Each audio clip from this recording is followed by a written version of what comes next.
Friends, সবাই কেমন আছো? আশা করি সবাই ভালো আছো। আবার একটি তোমাদের সঙ্গে নতুন ভিডিও নিয়ে চলে এসেছি স্কলারশিপ সংক্রান্ত। যে স্বামী বিবেকানন্দ স্কলারশিপ আবেদনের সময় এই ভুলগুলি করলে তোমরা টাকা পাবে না। অনেকের আবেদন বাতিল হচ্ছে। বিকাশ ভবনের তরফ থেকে অনেকেরই আবেদন বাতিল করা হচ্ছে। রাজ্যের পড়ুয়াদের কাছে সবচেয়ে জনপ্রিয় স্কলারশিপ হলো স্বামী বিবেকানন্দ স্কলারশিপ। ন্যূনতম তোমরা 60% নাম্বার পেয়ে থাকলে ছাত্রছাত্রীরা এই স্কলারশিপ তোমরা পেতে পারো।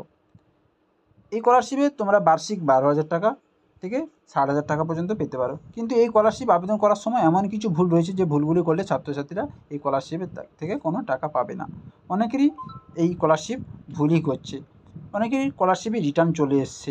কী তোমাদের কেন ভুল হচ্ছে সব কিছুটা আমি ডিটেলসে ভিডিওর মাধ্যমে জানাবো।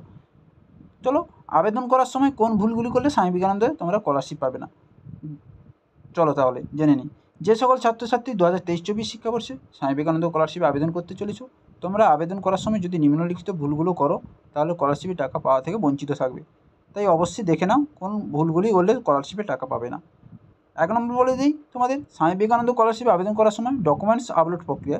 স্বামী বিবেকানন্দ স্কলারশিপ আবেদন করার সময় ডকুমেন্টস আপলোড প্রক্রিয়ায় অনেক সময় ছাত্রছাত্রীরা মাধ্যমিক অথবা উচ্চ মাধ্যমিক বা রিনিউয়ালের সময় ফার্স্ট সেমিস্টার কোনো কলেজের স্টুডেন্ট হোক, ফার্স্ট সেমিস্টার হোক, সেকেন্ড সেমিস্টার হোক, যে মার্কশিট তোমাদের থাকে, মার্কশিট আপলোডের সময় তোমরা মার্কশিটের শুধুমাত্র একটা সাইড আপলোড করে দাও স্ক্যান করে। কিন্তু ওয়েবসাইটে স্পষ্টভাবে বলা রয়েছে যে মার্কশিটে বোথ সাইড তোমাদেরকে আপলোড করতে হবে। মার্কশিটের বোথ সাইড অর্থাৎ মার্কশিটটি দুই দিকে স্ক্যান করে আপলোড করতে হবে।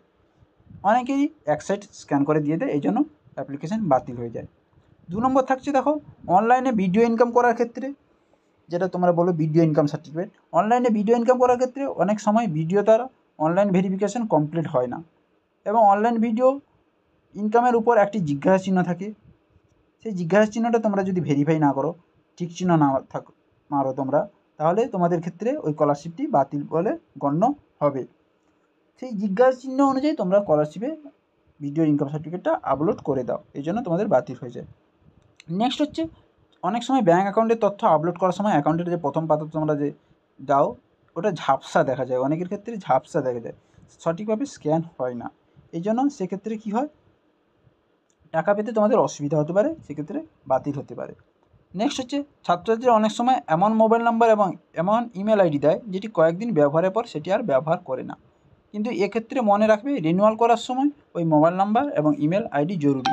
তাই তুমি যতদিন টাকা পাবে ততদিন একই মোবাইল নাম্বার এবং একই ইমেল আইডি দেবে এবং মোবাইল নাম্বারটি অবশ্যই সর্বদা চালু রাখতে হবে, কারণ তোমার মোবাইল নাম্বারে স্কলারশিপের স্ট্যাটাস এবং সমস্ত কিছু মেসেজ দেওয়া হবে। এই হচ্ছে 4টি আপডেট। এই 4টি আপডেট তোমরা ঠিক করলে, এই 4টি ডকুমেন্টস তোমরা ঠিক করলে তোমাদের টাকা পেতে কোনো অসুবিধা হবে না। তাই ভুল না করে সব কিছুটা ধীরে সুস্থে তোমরা স্কলারশিপের ডকুমেন্টস আপলোডের সময় সব কিছুটা দেখে শুনে ডকুমেন্টসটি আপলোড করবে। তাই ভিডিওটি ভালো লাগলে ভিডিওটিকে লাইক করো, কমেন্ট করো, শেয়ার করো। চ্যানেলে নিত্য নতুন হয়ে থাকলে চ্যানেলটিকে সাবস্ক্রাইব করে দাও। পরের ভিডিওতে দেখা হচ্ছে।